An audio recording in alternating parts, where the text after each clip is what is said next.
ഇടതുപക്ഷ ജനാധിപത്യ മുന്നണി കോതമംഗലം മണ്ഡലം കൺവെൻഷൻ സംഘടിപ്പിച്ചു. CPIM സംസ്ഥാന സെക്രട്ടേറിയറ്റ് അംഗം M. സ്വരാജ് ഉദ്ഘാടനം ചെയ്തു. കോതമംഗലം കലാ ഓഡിറ്റോറിയത്തിൽ നടത്തിയ കൺവെൻഷനിൽ ആയിരക്കണക്കിന് അണികൾ എത്തിച്ചേർന്നു. ഇടതുപക്ഷ മുന്നണി സ്ഥാനാർത്ഥി ആന്റണി ജോണിന്റെ തെരഞ്ഞെടുപ്പ് പ്രചരണാർത്ഥമുള്ള പരിപാടികളും ഇതോടൊപ്പം നടത്തി. വികസനത്തിന്റെ കാര്യത്തിൽ കേരളം രാജ്യത്തിന് തന്നെ മാതൃകയാണെന്നും സംസ്ഥാനത്ത് LDF സർക്കാർ നടപ്പിലാക്കിയ വികസന പദ്ധതികൾ തെരഞ്ഞെടുപ്പിൽ പ്രതിഫലിക്കുമെന്നും ഇടത് തുടർഭരണത്തിന് കാരണമാകുമെന്നും CPIM സംസ്ഥാന സെക്രട്ടേറിയറ്റ് അംഗം M. സ്വരാജ് പറഞ്ഞു.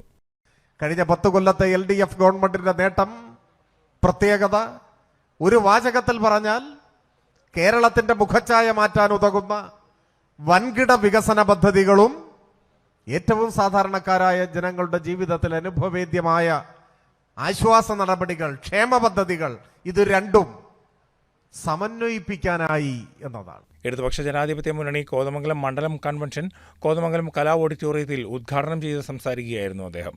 UDFന്റെ വർഗീയ കൂട്ടുകെട്ട് നാടിന് ആപത്താണെന്നും തെരഞ്ഞെടുപ്പ് വിജയത്തിനായി UDF വർഗീയവാദികളുമായി കൈകോർക്കുമെന്നും അദ്ദേഹം പറഞ്ഞു. Election committee chairman PT Benny അധ്യക്ഷനായി. CPIM ജില്ലാ സെക്രട്ടറി S. സതീഷ്, CPI ജില്ലാ സെക്രട്ടറി EK ശിവൻ, LDF നേതാക്കളായ R. Anilkumar, Shaji Muhammad, PK Rajesh, MV Mani, KA Joy, AA Anshad, Paul Varghese, Anil Kanjali, CK Harikrishnan, advocate Binoy Kumar, Roni Mathew, Manoj Gopi, doctor Vijayan Nangelil, Sunny Puthussery, Shaji Pichakkara, Baby Paulose, Sajan Ambattu, Ali Nellikuzhi, Antony Pullan, TP Thampan, Thomas Thombrayil, Santhama Pius, Vavachan Thoppilkudy തുടങ്ങിയവർ സംസാരിച്ചു. PT Benny ചെയർമാനായും R. Anilkumar സെക്രട്ടറിയായും KA Joy ട്രഷററായും 501 അംഗ എക്സിക്യൂട്ടീവ് കമ്മിറ്റിയും 3001 അംഗ ജനറൽ കമ്മിറ്റിയും തെരഞ്ഞെടുത്തു. തുടർന്ന് കോതമംഗലം പോലീസ് സ്റ്റേഷന് സമീപം ആരംഭിച്ച തെരഞ്ഞെടുപ്പ് കമ്മിറ്റി ഓഫീസ് CPI ജില്ലാ സെക്രട്ടറി EK ശിവൻ ഉദ്ഘാടനം ചെയ്തു. News desk KCV news.